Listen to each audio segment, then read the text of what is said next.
स्वर्ग के रास्ते में 5 पांडव में से कब, कौन और किस पाप के कारण नीचे गिरा, आइए जानते हैं। हेलो फ्रेंड्स, मैं आरती गुप्ता, आपका मेरे चैनल में स्वागत है।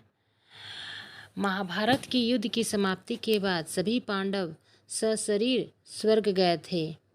स्वर्ग अर्थात हिमालय के किसी क्षेत्र में जहाँ इंद्रादि का राज्य था। 5 पांडव अपना राज्यपाट परीक्षित राजा को सौंपकर जब स्वर्ग की कठिन यात्रा कर रहे थे, तब इस यात्रा में द्रौपदी भी उनके साथ गई थीं। सभी चाहते थे कि हम सशरीर स्वर्ग पहुँचें, परंतु रास्ते में कुछ ऐसा घटा कि एक एक करके पांडव नीचे गिरकर मृत्यु को प्राप्त हो गए।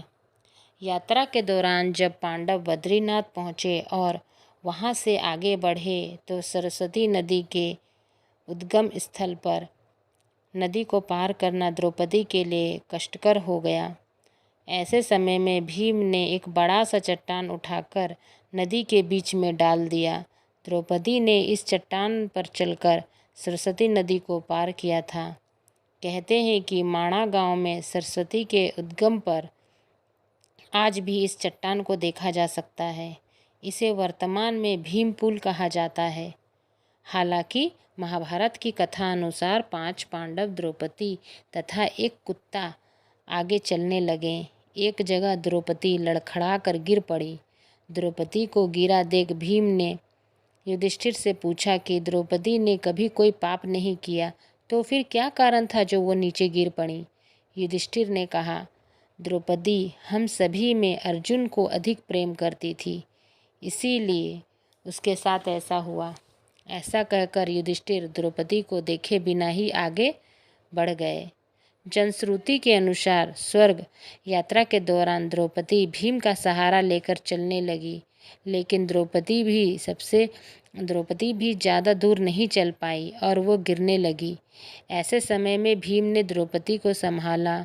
उस समय द्रौपदी ने कहा, सभी भाइयों में भीम ने मुझे सबसे ज़्यादा प्यार किया और मैं अगले जन्म में फिर से भीम की पत्नी बनना चाहूँगी। थोड़ी देर बाद सहदेव भी गिर पड़े। तब भीम ने पूछा, सहदेव क्यों गिरा? युधिष्ठिर ने कहा, सहदेव किसी को अपने जैसा विद्वान नहीं समझता था, इस दोष के कारण गिरना पड़ा। कुछ देर बाद नकुल भी गिर पड़े। भीम के पूछने पर युधिष्ठिर ने बताया कि नकुल को अपने रूप का बहुत अभिमान था, इसीलिए आज इसकी यह गति हुई है। थोड़ी देर बाद अर्जुन भी गिर पड़े। युधिष्ठिर ने भीम से कहा, अर्जुन को अपने पराक्रम पर अभिमान था। अर्जुन ने कहा कि मैं एक ही दिन में शत्रुओं का नाश कर दूंगा, लेकिन ऐसा कर नहीं पाए। अपने अभिमान के कारण ही अर्जुन को आज यह हालत हुई। ऐसा कहकर युधिष्ठिर आगे बढ़ गए। थोड़ी आगे चलने पर भीम भी गिर गए। तब भीम ने गिरते वक्त युधिष्ठिर से इसका कारण पूछा, तो उन्होंने बताया कि तुम खाते बहुत थे और अपने बल का झूठा प्रदर्शन करते थे, इसीलिए तुम आज भूमि पर गिरना पड़ा। यह कहकर युधिष्ठिर आगे चल गए। केवल एक कुत्ता ही उनके साथ चलता रहा। युधिष्ठिर कुछ ही दूर चले थे कि उन्हें स्वर्ग ले जाने के लिए स्वयं देवराज इंद्र अपना रथ लेकर आ गए। तब युधिष्ठिर ने इंद्र से कहा, मेरे भाई और द्रौपदी मार्ग पे ही पड़े हैं, वे भी हमारे साथ चलें, ऐसी व्यवस्था कीजिए। तब इंद्र ने कहा कि वे सभी शरीर का त्याग कर पहले ही स्वर्ग पहुंच चुके हैं, लेकिन आप सशरीर स्वर्ग में जाएंगे।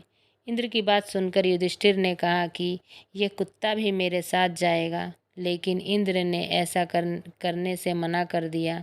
काफ़ी देर समझाने पर जब युधिष्ठिर बिना कुत्ते के स्वर्ग जाने के लिए नहीं माने, तो कुत्ते के रूप में यमराज अपने वास्तविक रूप में प्रकट हो गए।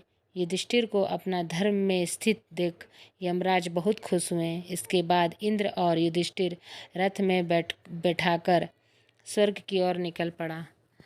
थैंक यू फॉर वॉचिंग, और इसी तरह मेरे चैनल बने रहिए, और थैंक यू।